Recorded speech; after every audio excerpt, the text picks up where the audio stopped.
2월 15일 토요일 새벽기도에 오신 여러분들 축복하고 환영합니다. 다 함께 사도신경으로 2월 15일 토요일 새벽기도회를 시작하겠습니다. 나는 전능하신 아버지 하나님 천지의 창조주를 믿습니다. 나는 그의 유일하신 아들 우리 주 예수 그리스도를 믿습니다. 그는 성령으로 잉태되어 동정녀 마리아에게서 나시고 본디오 빌라도에게 고난을 받아 십자가에 못 박혀 죽으시고 장사된 지 사흘 만에 죽은 자 가운데서 다시 살아나셨으며 하늘에 오르시어 전능하신 아버지 하나님 우편에 앉아 계시다가 거기로부터 살아있는 자와 죽은 자를 심판하러 오십니다. 나는 성령을 믿으며 거룩한 공교회와 성도의 교제와 죄를 용서받는 것과 몸의 부활과 영생을 믿습니다. 아멘. 다 함께 찬송가 457장 겟세마네 동산에 함께 찬양하겠습니다.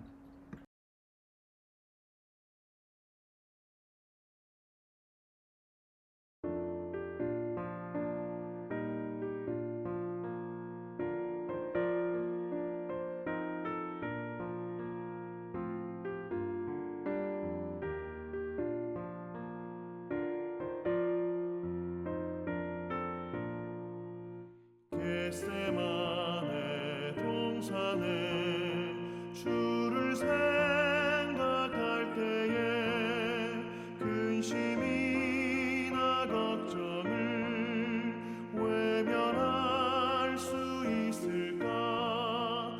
나를 항상 버리고 주를 따라가리라.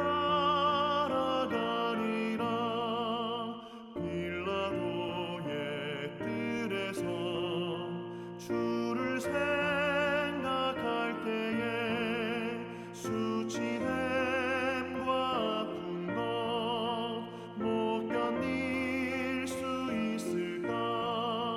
길이 참고 묵묵히 주를 따라가리라.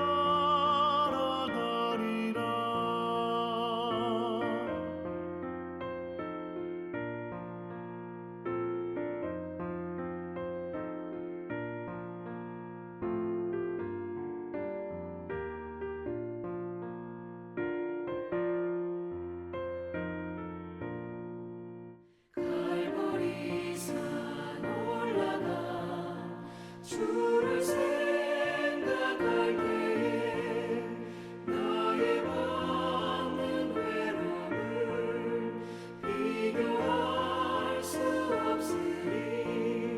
십자가를 지고서 주를 따라가리라.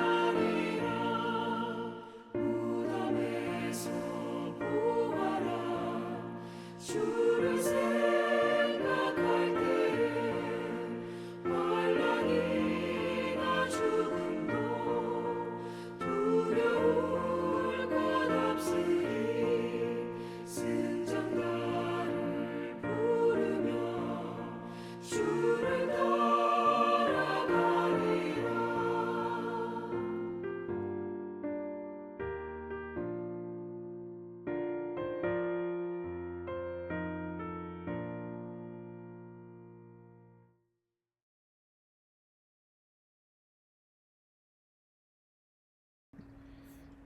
이 시간에는 공동의 기도 제목을 위해서 함께 기도하겠습니다. 첫 번째로는 나라를 위해서 함께 기도하겠습니다. 나라를 위해서 함께 기도할 때에는 우리나라의 청년들을 위해서 함께 기도하겠습니다. 우리나라의 청년들이 진학과 취업과 결혼의 문제를 앞두고 이것을 인생의 과업으로 수행하는 과정 가운데 겪는 어려움들이 있습니다. 특별히 현재 대한민국의 취업률과 또 신혼부부의 계속해서 일어나야 할 어떤 재생산들이 이루어지지 않음으로써 청년 세대가 오히려 고립되고 또 큰 어려움에 봉착하는 그런 일들이 교착 상태에 빠지는 그런 어려움을 겪고 있는데, 하루속히 이 문제가 해결되고 진학과 취업과 결혼의 이 인생의 과업을 조금 더 순탄하게 잘 수행해가며 무엇보다 하나님께서 원하시는 다음 세대로 잘 세워지는 청년들 될 수 있도록 위해서 함께 기도하겠습니다. 두 번째로는 국내외 선교를 위해서 함께 기도하겠습니다. 국내외 선교를 위해서 함께 기도할 때는 복음과 상황을 위해서 함께 기도하겠습니다. 복음과 상황이 복음으로 역사와 사회를 잘 조명해가며 또 이를 위해 수고하시는 김병준 목사님께서 이 일들을 잘 감당해 가시도록 위해서 함께 기도하겠습니다. 세 번째로는 삼성동안교회를 위해서 함께 기도하겠습니다. 삼성동안교회를 위해서 함께 기도할 때에는 주일 예배와 모임을 위해서 그리고 교육자들을 위해서 함께 기도하겠습니다. 삼성동안교회가 주일 가운데 진행되는 예배와 모임이 있습니다. 유아유치부에서부터 작년부에 이르기까지 드리는 예배와 또 각 부서에서 진행되는 2부 순서들이 있습니다. 그리고 순모임과 또 여러 가지 중보기도학교 등이 또 진행되고 있는데 무엇보다 이 각각의 모임들과 예배가 복음의 접촉점으로 잘 활용되고 나아가서는 이 모임들을 통하여서 복음을 자신에게 선언하는 귀한 일들이 일어날 수 있도록 기도해 주시고 또 이 일을 위해 수고하시는 신동희 목사님을 비롯한 저와 또 김수경 간사님 또 심소연 전도사님 등 네 분의 교육자들이 이 일들을 잘 감당하실 수 있도록 위해서도 함께 기도하도록 하겠습니다. 네 번째로는 교우 가정을 위해서 함께 기도하겠습니다. 교우 가정을 위해서 함께 기도할 때에는 남궁윤정 교우 가정을 위해서 함께 기도하겠습니다. 이 가정 가운데 하나님께서 원하시는 귀한 뜻과 또 그 계획이 아름답게 열매 맺도록 위해서 기도해 주시고 풍성한 하나님 나라가 경험되는 아름답고 복된 가정 될 수 있도록 위해서 함께 기도하겠습니다. 다섯 번째로는 새벽 기도회를 위해서 함께 기도하겠습니다. 계속해서 온라인으로 진행되고 있는 새벽 기도회 가운데 방송상의 문제가 생기지 않도록 위해서 기도해 주시고 이 새벽 기도회 가운데 주어진 말씀을 통하여서 우리가 하나님께서 주신 그 귀한 말씀을 듣고 깨닫는 시간 될 수 있도록 또 주님과의 친밀한 교제와 사귐이 있는 시간 될 수 있도록 위해서 함께 기도하도록 하겠습니다. 함께 나눈 이 다섯 가지 기도 제목을 위해서 이 시간 한 목소리로 기도하겠습니다.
예수님 이름으로 기도합니다. 아멘. 오늘 하나님께서 우리 모두에게 주신 말씀은 누가복음 3장 15절에서 38절까지의 말씀입니다. 누가복음 3장 15절에서 38절까지의 말씀을 한 절씩 교독한 이후에 말씀의 은혜를 나누겠습니다. 한 절씩 교독합니다. 백성들이 바라고 기다림으로 모든 사람들이 요한을 혹 그리스도신가 심중에 생각하니 요한이 모든 사람에게 대답하여 이르되 나는 물론 너희에게 세례를 베풀거니와 나보다 능력이 많으신 이가 오시나니 나는 그의 신발끈을 풀기도 감당하지 못하겠노라. 그는 성령과 불로 너희에게 세례를 베푸실 것이요 손에 키를 들고 자기의 타작마당을 정하게 하사 알곡은 모아 곳간에 들이고 쭉정이는 꺼지지 않는 불에 태우시리라. 또 그 밖에 여러 가지 권하여 백성에게 좋은 소식을 전하였으나 분봉왕 헤롯은 그의 동생의 아내 헤로디아의 일과 또 자기가 행한 모든 악한 일로 말미암아 요한에게 책망을 받고 그 위에 한 가지 악을 더하여 요한을 옥에 가두니라.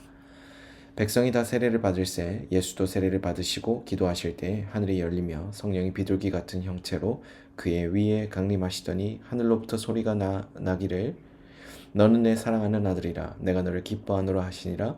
예수께서 가르치심을 시작하실 때에 30세쯤 되시니라. 사람들이 아는 대로는 요셉의 아들이니 요셉의 위는 헬리요 그 위는 마따시요 그 위는 레위요 그 위는 멜기요 그 위는 얀나요 그 위는 요셉이요 그 위는 마따디아요 그 위는 아모스요 그 위는 나훔이요 그 위는 에슬리요 그 위는 낫게요 그 위는 마아시요 그 위는 마따디아요 그 위는 서머인이요 그 위는 요색이요 그 위는 요다요 그 위는 요하나니요 그 위는 레사요 그 위는 스룹바벨이요 그 위는 스알디엘이요 그 위는 네리요 그 위는 멜기요 그 위는 앗디요 그 위는 고삼이요 그 위는 엘마담이요 그 위는 에르요 그 위는 예수요 그 위는 엘리에서요 그 위는 요림이요 그 위는 마따시요 그 위는 레위요 그 위는 시므온이요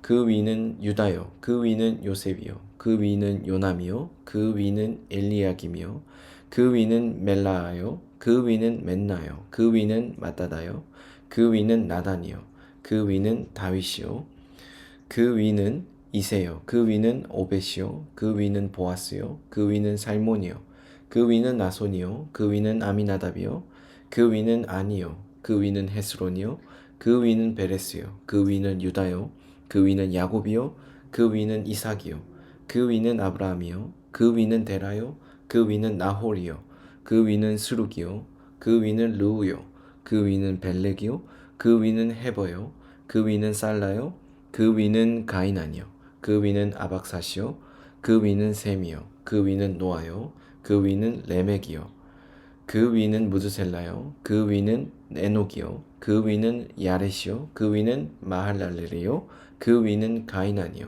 그 위는 에노스요 그 위는 셋이요 그 위는 아담이요 그 위는 하나님이시니라. 아멘. 오늘 우리가 함께 읽은 이 누가복음의 기사에서는 예수님의 족보와 함께 이 세례 요한이 옥에 갇히는 장면과 더불어 또한 예수님께서 세례 받으시는 그런 장면이 등장하고 있습니다. 이 누가복음 3장 전체의 말씀을 놓고 보면 누가는 메시아의 오심을 준비하시도록 부르심을 받은 세례 요한이 선지자로 활동하던 때에 정치적 환경과 종교적 환경을 이야기하면서 이때 있었던 일들에 대해서 서술을 하고 있습니다. 특별히 15절부터 17절까지의 말씀을 먼저 살펴보면 사람들은 세례 요한을 세상의 구주로 오실 그리스도가 아닌지 생각하고 있었습니다. 그런데 요한은 이와 같은 사실을 알고도 사람들에게 자신은 그리스도가 아니라고 말하고 앞으로 오실 그리스도가 어떤 분인지에 대해 말해 주었습니다. 그것이 2장 16절과 17절에 이어서 기록되어 있는데 세례 요한은 주님께서 자신보다 능력이 많으신 분이라고 말했고 또한 자신은 물로 세례를 주지만 주님은 성령과 불로 세례를 주실 것이라고 말합니다. 세례 요한이 증거한 대로 주님은 세상에 계실 때 병든 자를 고치셨고 귀신 들린 자를 자유하게 하셨으며 죽은 자 가운데 죽은 자를 살리셨고 또한 바람과 풍랑을 잔잔하게 하셨습니다. 주님에게는 능치 못할 일이 없으셨습니다. 그래서 주님께서 이러한 일들을 행하실 때 특별히 요한은 주님을 불과 성령으로 심판하실 분으로 소개합니다. 여기 성령은 사람들을 구원하는 인도하시는 분을 상징하고 불과 심판은 정결하게 만드는 정화의 상징을 일컫는 말이기도 합니다.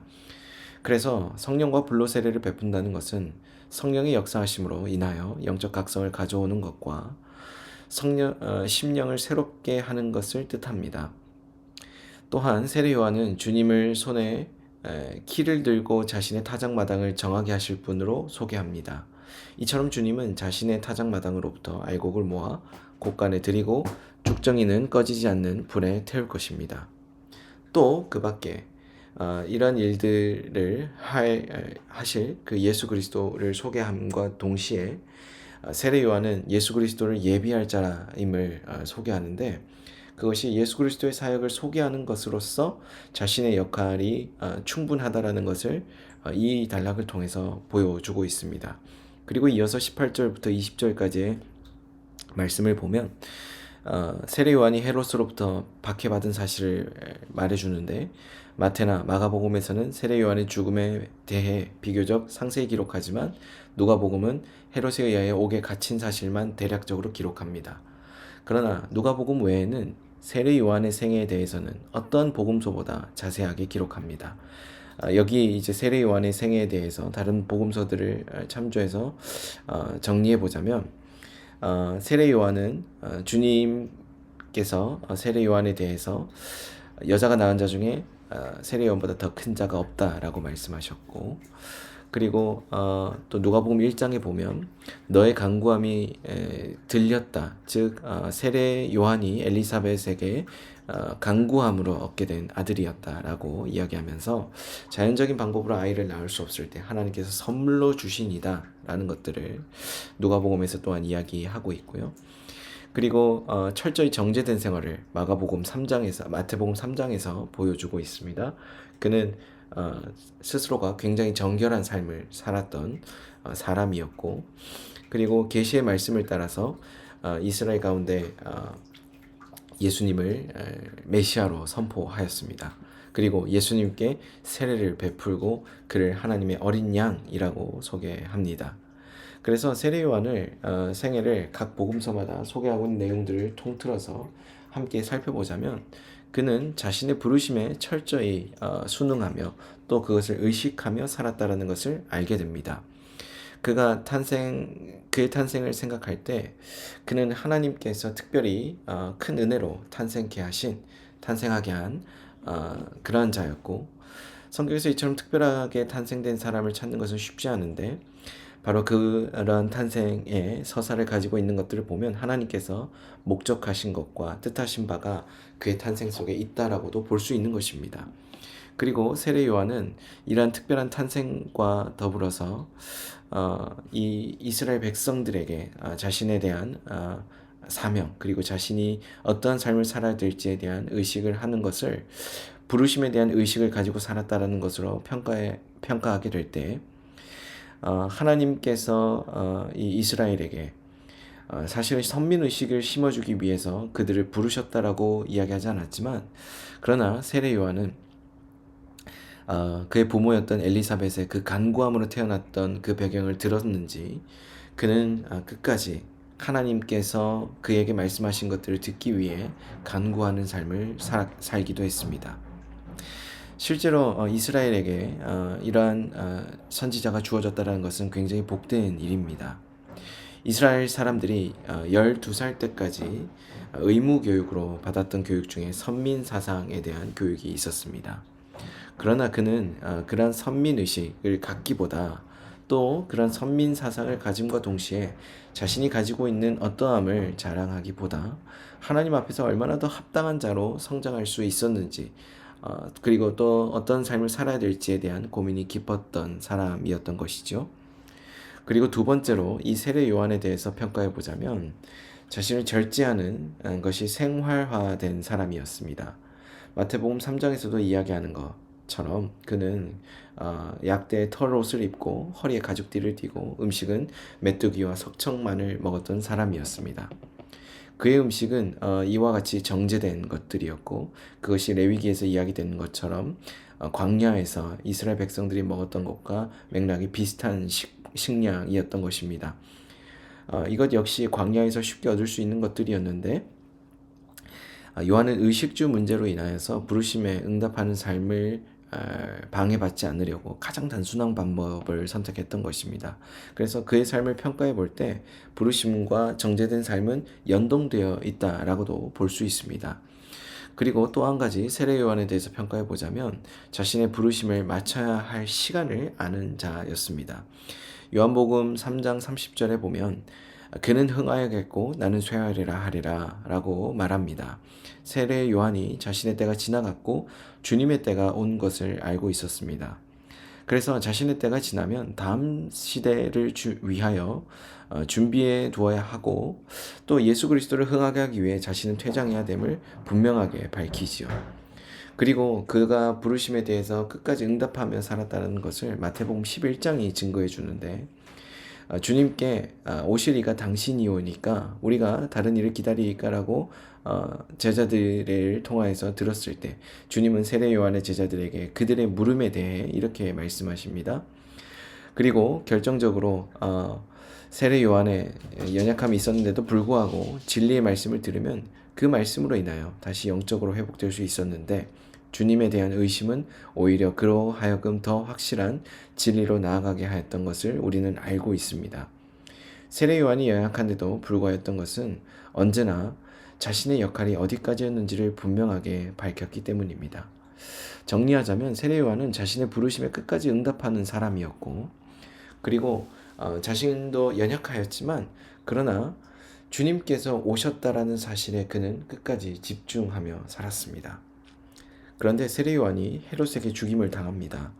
이와 같은 사실은 그리스도인으로서 우리의 삶에 대해서 다시 한번 생각해 보게 만드는데 그리스도인의 삶의 본질을 행복에서 찾는 것보다 세례 요한과 같이 주님을 믿고 따르며 부르심을 받아 그가 합당하게 살아야 했던 삶을 따라 사는 것이 진짜 그리스도인이 살아가야 될 삶의 방향이 아닌지 다시금 생각해 보게 됩니다. 하나님의 뜻에 순종하며 살 때 그것이 우리에게 진정한 행복이며 그것이 우리가 진정으로 나아가야 될 길임을 우리는 다시 한번 돌아보지 않을 수가 없습니다.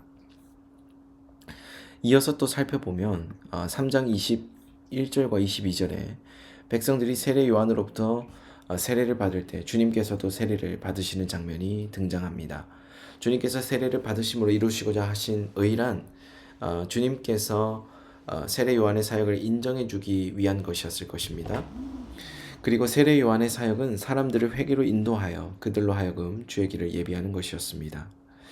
그래서 세례 요한이 예수님께 세례를 베풀었던 것은 결론적으로 하나님의 편에서 말할 때 하나님께서 사람들에게 임재하시기 위해 사람들을 준비시키기 위하여 요청되는 의였고 그리고 사람의 편에서 말할 때 천국에 참여하기 위하여 무엇보다 먼저 요청되었던 의 그것을 세례 요한을 통하여서 바로 드러내었던 하나의 중요한 장면이다라고 우리는 살펴볼 수 있는 것입니다. 그래서 정리하자면 세례 요한의 이 세례는 예수님께 대하여서 하나님의 아들로서 그분이 오셨다라는 것들 그것을 분명하게 밝히기 위한 하나의 장치였고 예수님께서 그에게 세례를 받으심으로써 그리고 세례 요한을 통하여 그에게 세례가 주어짐으로써 성령이 임함으로 그가 하나님의 아들이었음을 그가 밝히고 또 그를 통하여서 모든 이들을 의롭게 하실 예수 그리스도가 오셨다라는 것을 공표하는 하나님의 놀라운 역사였던 것입니다. 바로 이와 같은 맥락에서 이 말씀을 다시 한번 정리하자면 예수 그리스도의 오심 자체가 세례를 받으시고 성령의 임재를 통하여서 그가 메시아로서 우리 가운데 사역하셨던 것을 우리가 바라볼 때 우리는 하나님의 아들로서 오신 그분을 의지함으로 우리에게 임하실 하나님의 역사와 하나님의 능력과 하나님의 의를 기대할 수 있게 되는 것입니다. 사랑하는 여러분, 세례 요한이 선포하였던 예수 그리스도, 그분이 우리에게 오신 사건은 곧 우리에게 구원이 예수 그리스도를 통하여서 분명하게 주어짐을 공표하는 굉장히 중요한 사건임을 알려주는 그러한 놀라운 복음의 소식입니다. 저와 여러분들에게 이 놀라운 소식이 이미 들려졌고 이미 주어졌다라는 것을 믿게 된다면 오늘 우리의 삶은 그 구원자이신 예수 그리스도께 초점을 맞출 수밖에 없게 될 것이고, 나아가서 그분을 의지하는 삶으로 우리가 더욱더 나아가게 될 것입니다. 저와 여러분들의 삶이 그와 같은 복된 삶 되시기를 주의 이름으로 축복합니다. 함께 기도하겠습니다. 주님, 우리 가운데 구원자로 오심을 세례 요한의 입술을 통하여서 그때 당시의 사람들이 듣게 하실 뿐만 아니라 또 그때 당시의 사람들이 이 성경을 통하여서 증언하는 바들을 계속해서 듣게 하셨고, 또 오늘에 이르기까지 우리가 듣게 하시니 고맙고 감사합니다. 주님, 구원자이신 예수 그리스도를 바라보는 은혜가 있게 하시고, 또 주님께서 우리에게 역사하실 것을 기대하게 하시며, 나아가 주님을 통하여 소망을 발견하게 되는 우리 모두가 되게 하여 주옵소서. 사랑이 많으신 예수님 이름으로 기도드립니다. 아멘. 다 함께 주기도문으로 오늘 새벽 기도를 마치겠습니다. 하늘에 계신 우리 아버지, 아버지의 이름을 거룩하게 하시며 아버지의 나라가 오게 하시며 아버지의 뜻이 하늘에서와 같이 땅에서도 이루어지게 하소서. 오늘 우리에게 일용할 양식을 주시고 우리가 우리에게 잘못한 사람을 용서하여 준 것 같이 우리 죄를 용서하여 주시고 우리를 시험에 빠지지 않게 하시고 악에서 구하소서. 나라와 권능과 영광이 영원히 아버지의 것입니다. 아멘. 이 시간 이후에는 각자 가진 기도 제목을 위해서 기도하겠습니다.